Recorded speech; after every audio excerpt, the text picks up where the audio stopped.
Assalamualaikum dan salam sejahtera semua. Okey, kembali lagi bersama saya di MRZ Vlog untuk segmen tips auto.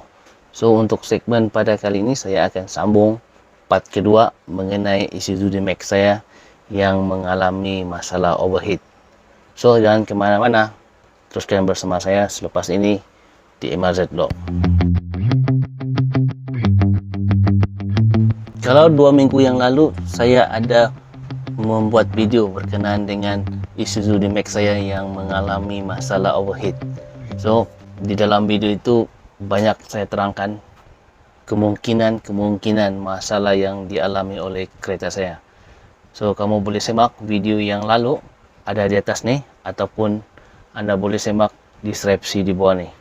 So, mengenai video yang lalu tu saya ada ceritalah berkenaan dengan kemungkinan yang menjadi puncak, menjadi puncak enjin saya menjadi panas.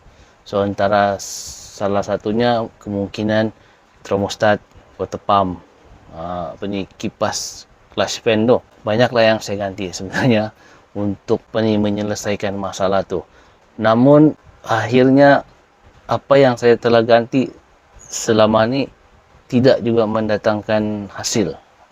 Tidak mendatangkan hasil yang positif, dan akhirnya saya memilih untuk menghantar ke service center, Isuzu Service Center di Kota Kinabalu. Alright, sebelum saya bercerita lebih jauh mengenai masalah Isuzu D-Max ini, so saya ingin bercerita semula lah mengenai pengalaman saya 2 hingga 3 minggu yang lalu. So, selepas saya pergi ke 2 bengkel kereta dan masalah tidak tetap selesai, dan saya akhirnya berpikir semula, kenapa saya tidak hantar ke service center, service center Isuzu. Akhirnya saya hantar kereta tu ke service center. Di sana saya serahkan 100% kepada mereka untuk lakukan sesuatu. So, apabila saya sampai di service center tu, perkara pertama yang mereka lakukan adalah memeriksa tangki air tu. So, mereka menggunakan alat khas tu seperti yang Anda nampak sekarang ni. Saya pernah cerita juga lah pada Anda di video sebelum ni. So, mereka memeriksa tangki air tu. Kalau ada bocor, ada leaking dan sebagainya, so mereka gunakan alat tersebut untuk bagi tekanan ke atas tangki air. So, hasilnya memang tidak adalah kebocoran yang berlaku. Memang tidak ada kebocoran yang berlaku, dan benda ni semakin rumit lah dipikirkan. Dan akhirnya saya mengambil keputusan untuk tinggalkan kereta itu di service center. So, pendapat saya, benda ni kena ambil masa untuk dicek betul-betul, tidak boleh kelang kabut. So, saya tinggalkan di situlah, dan setiap hari saya akan dapat kemas kini lah daripada mekanik di service center. Pada keesokan harinya, mekanik terus bagi update terkini lah, yang mereka akan cuba cuci tangki air. So, saya bersetujulah. Lakukan yang terbaik, saya cakap. Yang penting benda ni selesai. So, mereka hantarlah tangki air tu ke servis tangki air di luar. So, akhirnya apabila sampai di tempat servis tangki air tu, dia bagi gambar seperti yang Anda nampak sekarang ni. So, melihat kepada keadaan air tu, mereka dapati memang ada tersumbat. Tersumbat banyaklah di bagian-bagian lubang-lubang tangki air tu. Mereka servis, bersihkan semua, dan ganti sekali dengan cover di atas tu. Cover tangki air tu yang di atas tu, yang ada penutup tu, so mereka tukar. Sebab melihat kepada keadaan fizikalnya pun sudah macam ada crack dan sebagainya lah.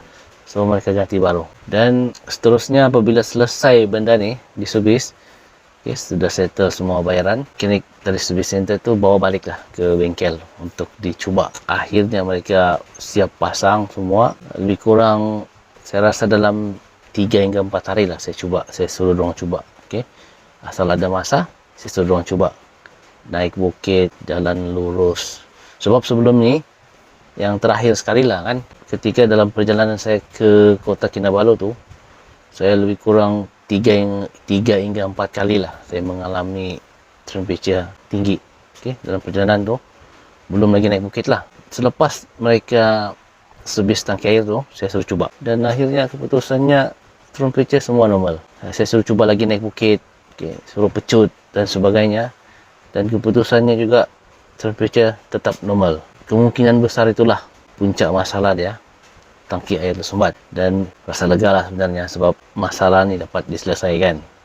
Dan last kali lah sebelum saya ambil kereta tu, saya suruh mekanik lagi cuba saya suruh cuba laluan-laluannya ruang cakap yang berbukit-bukit lah, dan keputusannya tetap sama, iaitu temperature normal, tidak ada naik. Akhirnya saya ambil lah kereta tu, dan saya mencuba sendiri di kawasan Kota Kinabalu tu. Saya cuba sendiri di bukit-bukit yang sepatutnya lah. Cuma saya tidak dapat cuba di Bukit Koko lah, tempat yang pertama saya cuba hari tu, sebab tidak cukup masa untuk untuk balik. Saya cubalah tempat yang lain. Kalau di Kota Kinabalu ni ada juga tempat yang tinggi lah, macam di area Taman Tung Fuat tu, di situ boleh cuba. Ada bukit juga yang menjuram lah. Saya sengajalah pecut semau-maunya untuk naik bukit tu, dan saya dapati temperature alhamdulillah normal, tidak ada masalah. Dan akhirnya saya baliklah bawa kereta tu, dan dalam perjalanan tu sebenarnya saya masih fobia, balik-balik saya tengok meter temperature tu, selang beberapa minit saya tengok, sebab sebelum ni memang cepatlah enjin tu panas kan. So alhamdulillah lah, dalam perjalanan saya balik tu memang tidak adalah berlaku enjin panas, walaupun saya memecut, dalam 120-140 km sejam tu saya sengaja pecut. Semua meter temperature tu normal, tidak ada masalah. Hanya satu tempat yang saya belum cubalah sebenarnya, di Bukit Kimanis. So mungkin nanti insyaAllah akan datang saya akan cubalah untuk mendaki Bukit Kimanis. So nanti kalau saya berjaya untuk mendaki Bukit Kimanis, nanti saya akan buatkanlah video mungkin di part ketiga lah insyaAllah, bagaimana keadaannya selepas servis tangki air, apalagi ganti termostat, ganti water pump, ganti clutch fan. So saya akan kemas ginilah di part ketiga nanti kalau berkesempatan. Bagaimana keadaannya, semoga doakan saya selamat mendaki di Bukit Kimanis tu, tidak mengalami enjin panas seperti sebelum ini, dan mudah-mudahan sajalah tidak ada berlaku lagi masalah dan sebagainya. Itulah dia perjalanan mengenai Isuzu D-Max saya, daripada bermulanya masalah waktu saya balik dari Keningau ke Membakut. So di situ sudah mengalami masalah enjin panas, dan selepas itu buat ini tidak selesai, dan banyaklah sebenarnya yang telah diganti, dan akhirnya saya memilih jalan terakhir untuk menghantar ke service center. Sebenarnya ada baik jugalah kalau anda di luar sana, terutamanya pengguna Isuzu D-Max lah. So saya cadangkan lah kan pada anda, kenapa tidak hantar ke service center? Sebab ramai yang ataupun berpendapat menghantar ke service center dia punya kos lebih tinggi daripada di luar. Memang tidak dinafikan lah sebenarnya, memang ada logik jugalah kalau anda menghantar di service center kosnya lebih tinggi. Tetapi sebenarnya kan anda sebenarnya mempunyai beberapa pilihan, untuk menghantar kereta ke service center. So kalau katakanlah kalau anda hantar ke service center dan memerlukan penggantian part, so ini saya merujuk kepada kereta yang tidak ada waranti lah lagi, mungkin sudah tamat waranti. So anda sebenarnya boleh membuat pilihan, anda boleh beli part di luar, part di luar yang orang cakap original sama macam di service center. So anda boleh beli dan bawa ke service center tu, dan hanya anda akan membayar upah pemasangan di service center. So itu salah satu sebenarnya untuk anda berjimat.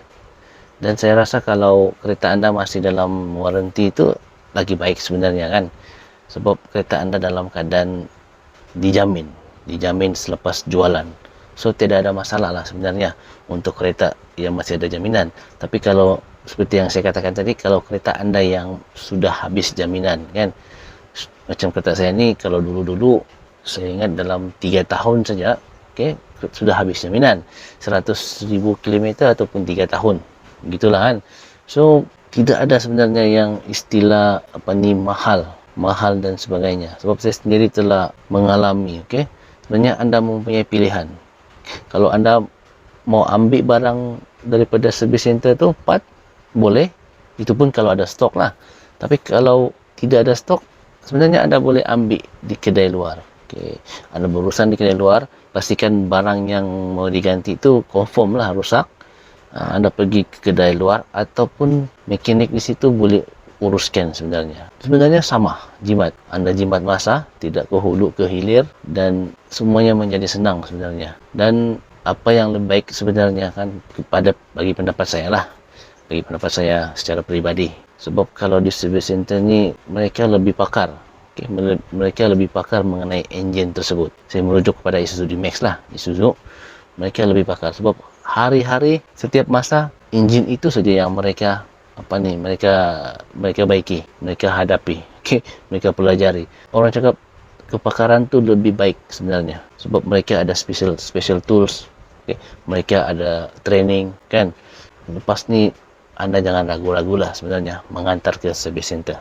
Rasanya sampai di sini saja konten saya pada kali ini, iaitu Isuzu D-Max Overheat. Okay? InsyaAllah sebenarnya ada lagi beberapa tips auto yang saya akan kongsikan bersama anda, terutamanya pengguna Isuzu D-Max lah. Okay? Terutamanya pengguna Isuzu D-Max. So nantikan konten-konten seterusnya di tips auto saya di MRZ Vlog. Sebab banyak lagi yang saya akan kongsikan lah kenaan dengan Isuzu D-Max ni. Buat masa ini, sampai di sini saja konten saya pada kali ini. Sampai jumpa lagi untuk di part ketiga, insyaAllah. Kalau berkesempatan, saya akan kemas kini lah ketika mendaki Bukit Cimanis. Okay? Assalamualaikum dan salam sejahtera. Jumpa lagi. Bye-bye.